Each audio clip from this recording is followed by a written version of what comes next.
cinematographer and music director Santosh Narayan, Shravan editor. And I always believed నేను ముందు ఎప్పుడు చెప్పాను సినిమా అనేది ఒక కొలాబరేటివ్ ఎక్సర్సైజ్ కొలాబరేటివ్ ఆర్ట్ ఇది అండ్ ఈవెన్ తో I right direct I still think the movie, whatever eventually it comes up, it is because of the collaborative effort of all these people as such. And especially Mammootty Garu, without him, I don't think నేను యాత్ర 2 అనే cinema చేసేవాడిని. It's impossible to tell యాత్ర 2 without Mammootty Garu. And next, Jiva, see, I think Jivaకి biggest difficulty ఏంటంటే it's the language. Language is a huge barrier. Language చాలా కష్టం. ఎందుకంటే he's been 20 ఏళ్ళుగా he's been acting, he's done lot of films. More than అతను జగన్ రెడ్డి అనే క్యారెక్టర్కి దగ్గరగా పోలిక కన్నా he is amazing performer and a very effortless performer. అందుకుని ఐ చోజ్ హిమ్. అండ్ భాష వచ్చిన వాళ్ళకన్నా భాష రాని వాళ్ళకు it is 4-5 times the effort what it takes to really perform అండి. And any credit whatever it is if you're seeing on screen or మీరు చూడబోయేదానికి it is the actors. నేను నా పద్ధతి ఏంటంటే I write well and I give my actors and technicians the vision and or what I look forward for, and the credit is completely them as such అండి.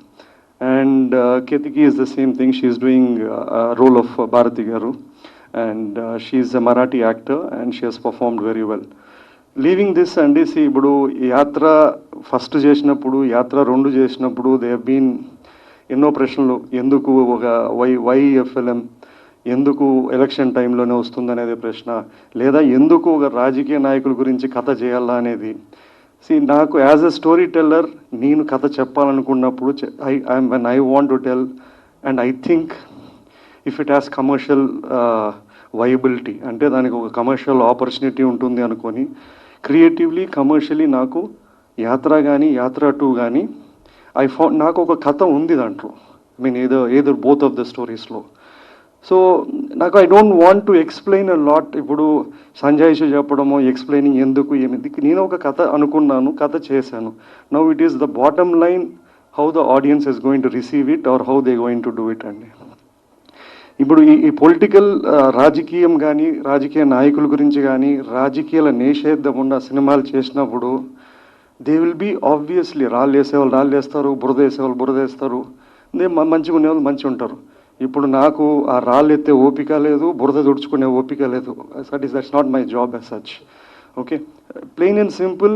మీరు అంటే ఆడియన్స్కి చెప్తున్నా, ఇది ట్రైలర్ చూశారు, ఒక ప్రోమో సాంగ్ చూశారు, లేదా టీజర్ చూశారు, ఇది మీకు ఒక ఎంటర్టైన్మెంట్గా అనిపిస్తే, ఎందుకంటే అండి ప్రతి జానర్కి ఒక సెట్ ఆఫ్ ఆడియన్స్ ఉంటారు. నేను ఒక హారర్ కామెడీ చేస్తాను, నేను ఒక శైతాన్ అనే ఒక వెబ్ సిరీస్ చేస్తాను.